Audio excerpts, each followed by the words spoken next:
Përshëndetje miq, uroj të jeni mirë dhe mirë se erdhët në kanalin tim.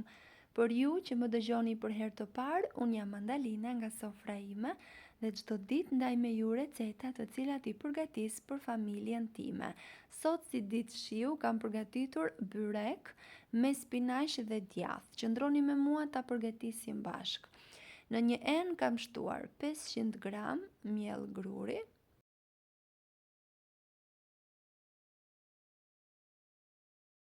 1 lugë çaj krip, 2-3 lugë gjelle vaj ulliri,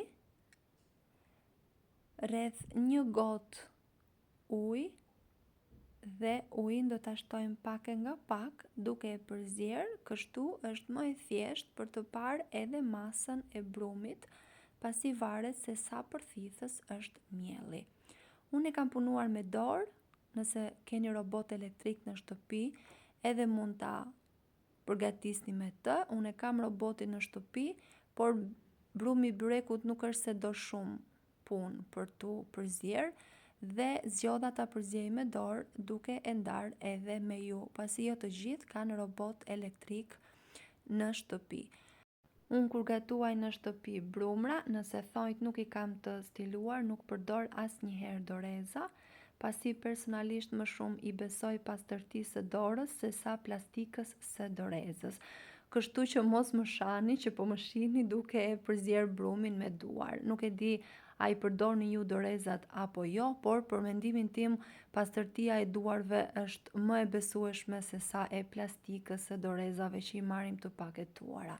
Pasi e kemi rrahur mirë brumin, e kemi punuar, duhet të jetë një brum i butë, por jo i ngjitur, dhe e lëm të pushoj për pak minuta. Sa më shumë të pushoj në fakt aq më i mirë bëhet.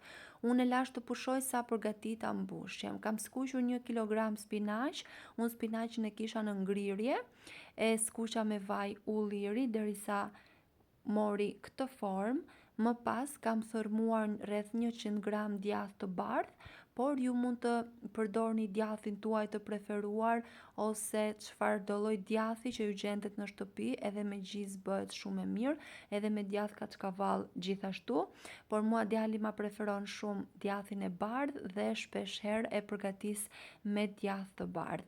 E përzijem shumë mirë dhe do shtojmë 1 gotë qumësht. Pasi kemi shtuar qumshtin, e vazhdojmë përzierjen dhe e kthejmë përsëri në zjarr të ulët duke e përzier në mënyrë që të lidhen masat. Unë kam shtuar në një xhik të freskët, kjo është sipas dëshirës, pasi mund ta zëvendësoni edhe me majdanos, me kopër, me rigon, pra sipas preferencave tuaja dhe sipas shijeve tuaja. Ne në xhikun e preferojmë shumë tek byreku me spinaq dhe nuk mungon asnjëherë. Kam shtuar 1 lugë çaj krip, por jo të plot, pasi edhe djathi është i kripur, kështu që të mos e bëj me shumë krip. Pra këtë mund ta shihni, mund ta provoni gjatë përzierjes së masës. Mbushjen e kemi gati, brumi ka pushuar, do vini re që pasi pushon ai bëhet pak i ngjitur, por mos u shqetësoni as pak, mund të lyeni tavolinën e punës me pak nis e shte ose me pak miell dhe do t'jetë shumë në rregull. E vendosim në tavolinën e punës, e ndajmë në pjesë të barabarta, në mënyrë që të mos u ngjisë thika, mund ta lyeni pak me nis e shte edhe në pjesën e lartë. Dua t'ju kujtoj se nëse jeni ri në kanalin tim, mos harroni të bëni subscribe dhe të shtypni butonin e zilës. Kështu do njoftoheni për çdo recetë të re të postuar. Pasi e kemi ndarë brumin në pjesë të barabarta, e ndajmë atë në kuleç, i japim formën aq sa mundeni dhe i lëm me një anë. E mira është që ti mbuloni pasi mos thahen derisa të mbarojmë hapjen e petëve.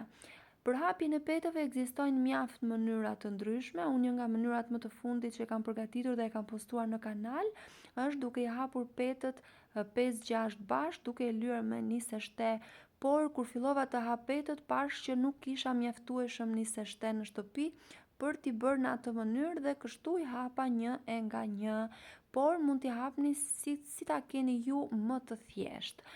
Unë kur e bëj në këtë mënyrë, petët i lë pak të trasha në mënyrë që të përthithin atë butësinë që ka mbushja, por të mbeten edhe krokant. Në familjen time pëlqen shumë byrekun krokant, prandaj dhe unë zgjedh që ta bëj në këtë mënyrë trashësinë e petës. I shtrojmë një nga një, petën e parë dhe petën e fundit unë e hap mbi tepsi në mënyrë që t'i mbledh anësoret në fund.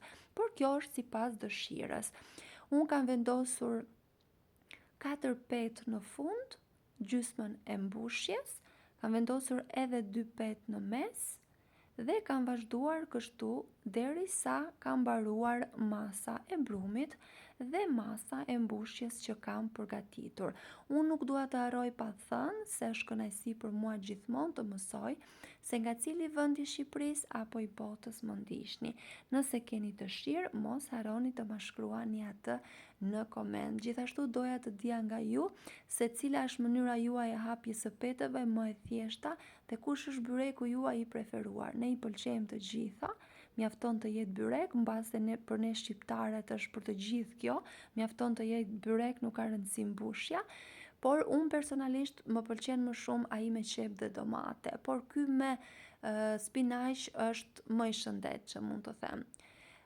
Vazhdojmë kështu me hapjen e petëve dhe petën e fundit e hapim mbi tepsi dhe i mbledhim anësoret. Unë e bëj gjithmonë në këtë formë, pasi, siç e thash dhe më lart, në familje preferojnë shumë byrekun krokant, sidomos këto anësoret pas pjekjes janë krokante dhe tek ato duan që të marrin pjesën më të madhe dhe për këtë unë kam vendosur që byrekun para pjekjes e pres pasi pas pjekjes ndarja është më e lehtë dhe më praktike dhe çdo kush mund të hajë dhe të konsumoj një pjesë nga mesi dhe një pjesë anësore, sepse në familje të them të drejtën gjithmonë ajo pjesa e mesit më mbetej mua. Nuk e di a e prisni ju byrekun apo jo para pjekjes, nëse keni dëshirë mund të ma shkruani në koment. Unë e pres gjithmonë në këtë mënyrë dhe e pjek në 200 gradë. Pjekja është gjithmonë në varësi të sobës që keni. Ky është rezultati pas pjekjes, ka marrë një ngjyrë vërtet shumë të mirë, është krokant në sipërfaqe dhe shumë i butë në brendësi. Kënaqësia më e madhe është kur të gjithë e pëlqejnë, e konsumojnë me oreks, edhe në fund të thonë atë të lumshin duart apo jo. Unë jam e sigurt që të gjitha anvisat më kuptojnë. Pres përshtypjen tuaj në koment me padurim.